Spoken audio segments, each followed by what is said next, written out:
자, 우리 지난 시간에는 그 사도신경 신앙 고백 중에 하늘에 오르사 하는 그 내용들을 그렇게 살펴보았습니다. 자, 원래 하나님이셨던 그 성자 하나님, 그러니까 우리가 알고 있는 예수 그리스도께서는 원래 하늘에 계시고 하나님과 동등한 그런 분이셨지만은 이 땅에 오신 목적은 뭐였습니까? 우리가 맨날 듣는 얘기지만 항상 기억하고 있어야 돼요.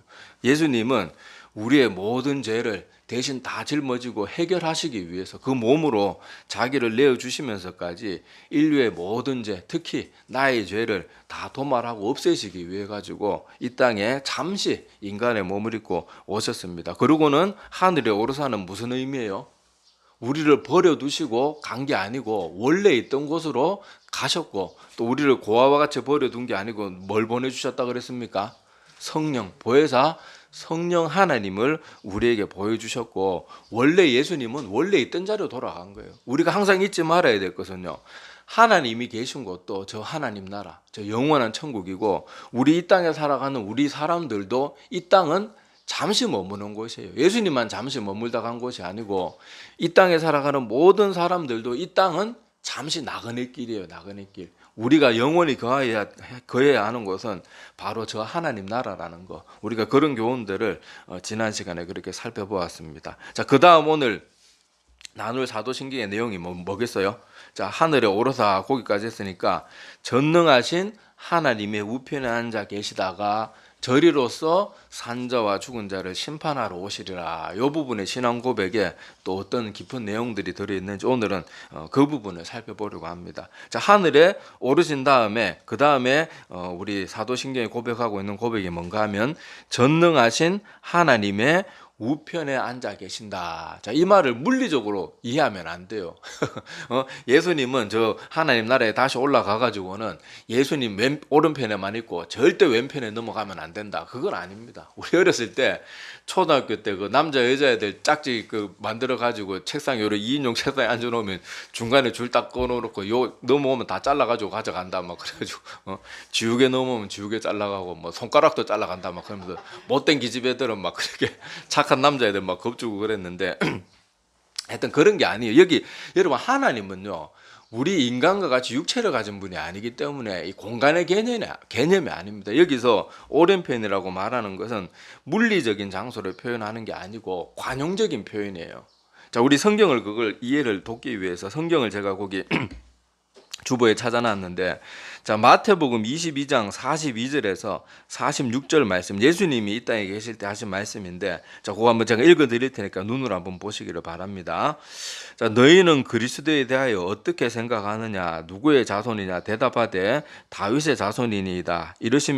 이르시되 그러면 다윗이 성령에 감동되어 어찌 그리스도를 주라 칭하여 말하되 주께서 내 주께 이르시되 내가 내 원수를 내 발 아래에 둘 때까지 내 우편에 앉아 있으라 하셨도다 하였느냐? 다윗이 그리스도를 주라 칭하였은즉 어찌 그의 자손이 되겠느냐 하시니 한마디도 능히 대답하는 자가 없고 그날부터 감히 그에게 묻는 자도 없더라. 아멘. 자, 여기 이 말씀에 보면 44절에 보면 뭐라고 또 나와요? 주께서 내 주께. 이게 문법적으로는 안 맞는데 삼위일체 관점에서 보면 맞는 말이에요. 그러니까 첫 번째 주께서는 성부 하나님을 말합니다. 그리고 뒤에 나오는 주께 이르시되 요거는 성자 하나님을 말하겠죠. 그게 좀 이따 우리 뒤에 찾을 구약 시편 110편에는 뚜렷하게 등장을 합니다. 자, 이게 110편이 인용한 말씀이에요. 예수님께서. 자, 주께서 내 주께 이르시되, 사실 이게 말이 안 되잖아요. 주께서 내 주께. 그런데 자, 삼위일체, 그러니까 성부 하나님, 성자 하나님의 관점에서 보면 요 말이 틀린 게 아니고 딱 맞는 표현입니다. 이르시되 내가 내 원수를 내 발 아래 둘 때까지 뭐라 그래요? 내 우편에 앉아 있으라. 그러니까 내 우편에만 앉아 있으라. 그걸 말하는 게 아니고 하나님께서 같은 통치자의 권능을 주신다는 그런 뜻이에요. 왕권. 그러니까 우리 그 뭐 사람들 뭐 이렇게 유력한 좀 능력 있는 사람들이 자기의 아주 측근을 소개할 때 뭐라고 소개하는 말이 많은가 하면 이 사람은 제 오른팔입니다. 뭐 이런 식으로 표현하잖아요. 뭐 그 사람이 뭐 자기 오른팔이라고 그래갖고 그 사람 몸뚱이를 내 오른팔에 붙이고 다니는 거 아니잖아요. 그것은 무슨 뜻이에요? 아, 이 사람이 정말 나의 뭐 하는 여러 가지 일들에 있어서 정말 정말 나보다도 일을 더 잘하는 사람이다. 나의 모든 일을 감당해주고 있는 사람이다. 그럴 때 오른팔이 달 땐 정말 내 오른팔이 아니잖아요. 그 무거운 몸뚱이를 내가 어떻게 오른팔에 들고 다닙니까? 그러다가 어깨 떨어져 나가지. 자, 관용적인 표현인 것처럼 성경에서 하나님 우편에 앉아있대. 그런 뜻은 통치권을 말하는 거예요.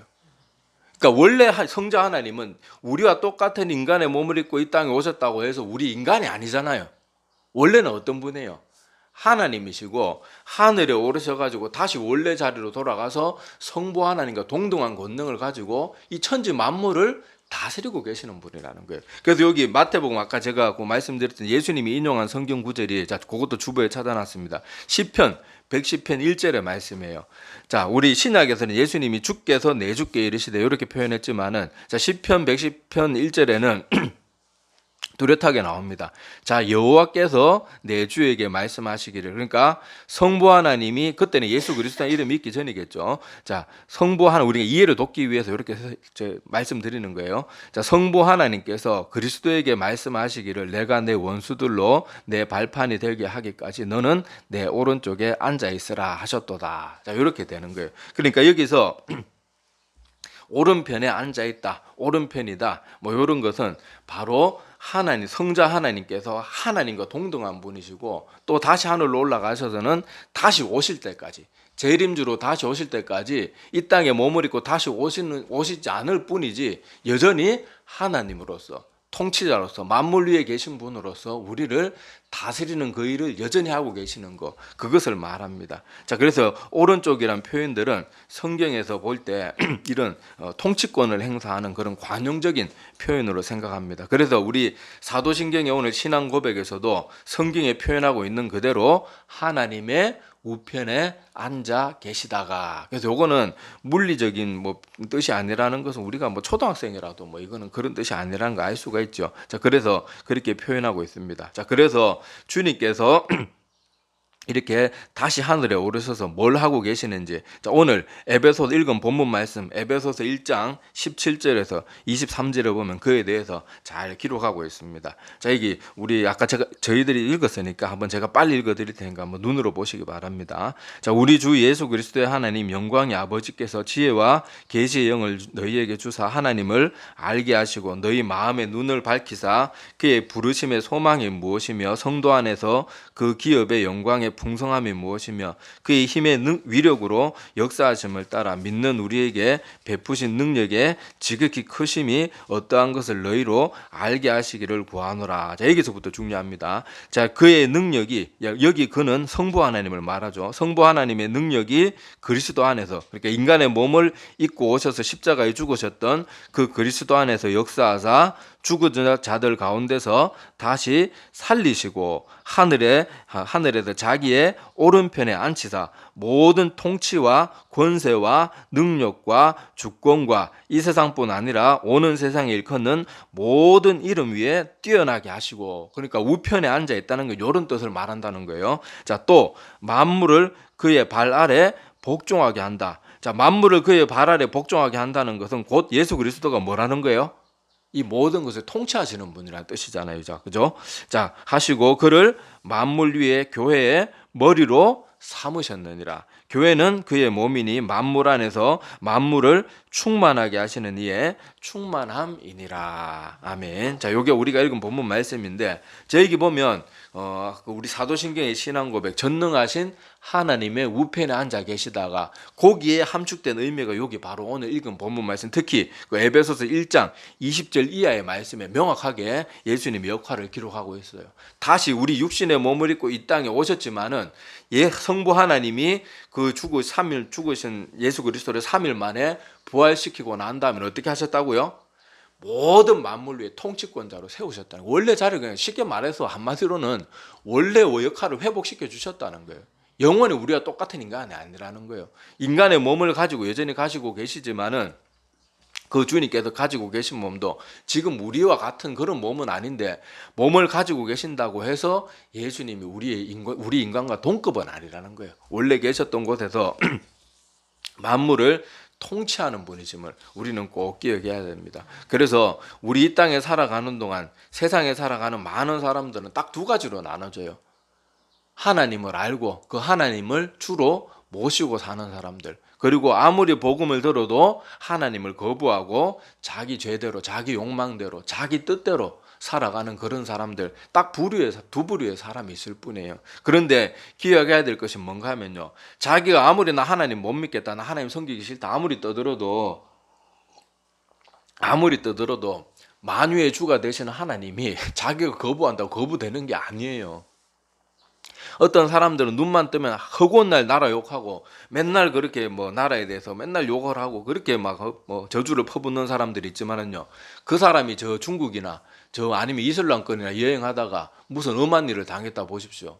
그럼 그 사람이 누굴 찾을 수 있겠어요? 외국 땅에서 한국 대사관밖에 못 찾는 게, 지가 아무리 대통령 욕을 이 나라를 저주를 퍼붓고 나 이딴 나라 헬조선 막 꼴도 보기 싫다 아무리 욕을 하고 저주를 퍼부어도요, 다른 나라 가서 그 나라를 귀화하지 않는 이상은 결국 지가 아쉬우면 한국 대사관 찾게 돼 있듯이 하나님이 천지 만물을 다 다스리고 있고, 이건 뭐 국가 개념보다 더한 거잖아요. 자기가 아무리 난 하나님 못 믿겠다, 아이고 나 하나님 믿기 싫다 아무리 떠들어도 그게 그렇게 되는 게 아니에요. 마지막 뭐 성경에도 여러 기록들이 있지만요, 마지막 주님께서 다시 재림주로 이 땅에 오실 때는요, 모든 사람들이 저분이 바로 구세주라는 것을 절대로 못 알아보지 못할 거예요. 나타나면서부터 다 알 거예요. 사이비 교주가 나타나서 막 자기가 그리스도라는 것을 막 설득할 그럴 필요가 없고, 제가 여러 번 말씀드렸지만은 주님께서 다시 오시면요, 심지어 주님을 그렇게 대적하고 거부했던 자들도 저분은 주님이시라는 걸 반드시 알게 될 거예요. 그때 가가지고 우리가 아무리 후회해본들 무슨 소용이 있겠어요. 지금 우리가 하나님께 아직 참고 기다리고 계시고 인내해 주시고 계시는 거예요. 왜 하나님이 심판이 더디나? 성경에 뭐라고 답을 줍니까? 하나님은 한 영혼이라도 더 회개하고 돌아오기를 기다리는 마음에 1000년, 2000년을 기다려주고 계시는 거예요. 근데 그거는 깨닫지 못하고, 아이고 뭐 예전에 뭐 곧 오신다 그랬나, 하나님이 예수 그리스도께서 뭐 2000년이 지나 안 오는데 뭔 살아있긴 뭐가 살아있냐. 근데 성경에 보면 또 어떤 말이 있는가 하면요, 하나님 앞에서는요, 하루가 1000년 같고 1000년이 하루 같다는 말이 있어요. 하나님은 단지 하나님의 큰 인내로 우리에게 하루와 같은 시간을 잠시 유예의 시간으로 주실 뿐이에요. 왜요? 우리가 회개하고 돌아와서 구원받고 그 끔찍한 지옥불에 던져지지 않도록. 그런데도 여전히 사람들은 아이고 하나님 믿기실래, 눈에 안 보이는 거 어떻게 믿네, 아이고 오늘도 친구들 만나서 뭐 술 먹고 뭐하고 나 놀아야 되는 거 많은데, 아이고 즐길 거리 많은데, 하나님 믿으면 뭐 이것도 하지 말고 저것도 하지 말고, 아이고 뭐 답답해서 못 믿겠다. 근데 그것이 나중에 다 피눈물 흘리면서 후회할 일들이에요. 그런데 이것을 믿고 받고 참되게 예수 그리스도를 말씀대로 믿고 따르는 자들에게는요, 주님께서 언제 다시 오시든 그것은 우리에게 기쁨의 시간이 되고 기대의 시간이 될 거예요. 물론 우리가 하나님 앞에 완벽한 사람은 아무도 없습니다. 그런데 하나님 뜻대로 살려고 하는 사람은요, 하나님 앞에 가서 애교 떨 수 있어요. 아이고 하나님 내가 뜻대로 살려고 해서 이런 조금 실수는 했는데 하나님 이거는 이 정도는 뭐 하나님께서 그렇게 할 수 있지만은, 죄만 짓고 산 사람들은 정말 하나님이 두려운 거예요. 주님께서 나타나면 저 산아 저 큰 바위야 나를 눌러 터져가지고 죽이는 한이 있더라도 나 하나님 앞에서 나 덮어달라, 숨겨달라. 저 하나님의 저 불꽃같이 타는 저 눈앞에서 나를 제발 숨겨달라. 근데 그렇게 할 수 없어요. 다 마지막 때가 되면요, 다 하나님 앞에 똑똑히 우리가 살아나서 다 심판을 받게 됩니다. 그래서 다음에 신앙 고백에 나오는 내용이 뭡니까? 저리로서 산자와 죽은 자를 심판하러 오시라. 그 고백에 바로 따라 나오는 거예요. 자, 주님께서는 지금은 부활하시고 하나님의 우편에 앉아 계신다. 이건 물론 관용적인 표현이고 상징적인 표현일 뿐이에요. 그렇지만은 때가 되면 어떻다는 말이에요? 반드시 저리로서란 표현은 좀 옛날진 표현인데 우리가 새로 번역된 사도신경에는 뭐라고 되어 있습니까? 거기로부터 이렇게 되어 있잖아요. 뭐 우리는 아직 젊은 성도가 좀 많아지면 우리 사도신경 좀 새 걸로 바꿔야 되는데, 자, 하여튼 간에 저리로서란 말은 거기로부터, 그러니까 하늘 보좌로부터 다시 이 땅에 오시는데 뭐 때문에 오신다고요? 심판하시기 위해서. 뭐를? 산자와 죽은 자를. 자, 여기서 산자와 죽은 자는요, 크게 두 가지로 생각해 볼 수 있어요. 자, 먼저 산자와 죽은 자, 주님께서 언젠가 다시 이 땅에 오실 때 다시 오셔가지고 산자와 죽은 자를 심판하신다는 말은 그때 예수님이 이 땅에 만약에 지금 이 땅에 오늘 온다, 지금 이 시간에 왔다, 그러면 살아있는 우리도 심판받지만은 과거 1000년, 2000년, 수천 년 전에 죽은 사람들도 다시 살아나다 심판받게 될 거라는 것을 말하고 있습니다. 자, 그래서 우리 성경 구절 한번 제가 거기 볼게요. 자, 다니엘서 12장 2절을 그 주부에 찾아놨습니다. 그거 한번 보시기 바랍니다. 자, 여기 보면은 이미 구약 성경 수천 년 전에 기록된 구약 성경에 이런 말씀이 있어요. 자, 우리 한번 다니엘서 12장 2절 같이 한번 읽어보겠습니다. 자, 시작. 땅의 티끌 가운데서 자는 자 중에서 많은 사람이 깨어나 영생을 받는 자도 있겠고 수치를 당하여서 영원히 부끄러움을 당한 자도 있을 것이며. 아멘. 자, 이게 보면 뭐라고 말합니까? 우리 사람들이 죽었다고 다 소멸되어서 없어지는 게 아니에요. 자, 이게 보니까 땅에 티끌 가운데 자는 자 중에서 많은 사람이 깨어나. 그러니까 이미 우리의 시신이 흙과 함께 그냥 다 썩어 없어져도 하나님 천지 만물로 말씀 한마디로 천지 만물을 창조하신 그 하나님께서 우리 다 썩어 없어진 우리의 존재를 다시 회복시키는 건 하나님 앞에서 아무 어려운 문제가 아닙니다. 중요한 것은 뭐예요? 아무리 죽어서 우리 육신이 흔적도 없이 다 사라졌다, 짐승에 잡아먹혀가지고 뼈까지 다 소화돼서 없어졌다 그러더라도 그 사람은 다시 회복되어서 하나님 앞에 심판받게 되는 날이 분명히 있다는 거예요. 여기 보세요. 많은 사람이 깨어나 영생을 받는 자도 있겠고 수치를 당해서 영원히 부끄러움 당한다는 건 뭐예요? 심판을 받아서 지옥불에 떨어진다는 거예요. 자, 그런 것도 있을 거라고 말하기 때문에 자, 우리가 산자와 죽은 자를 심판하러 오시리라. 이 말에는 주님께서 오실 그때 아무도 하나님의 심판을 피할 사람이 절대로 없다는 거예요. 안심할 수 없어요. 아이고, 나는 예수님 오기 전에 수천 년 전에 죽어서 다행이다. 이게 안 통한다니까요.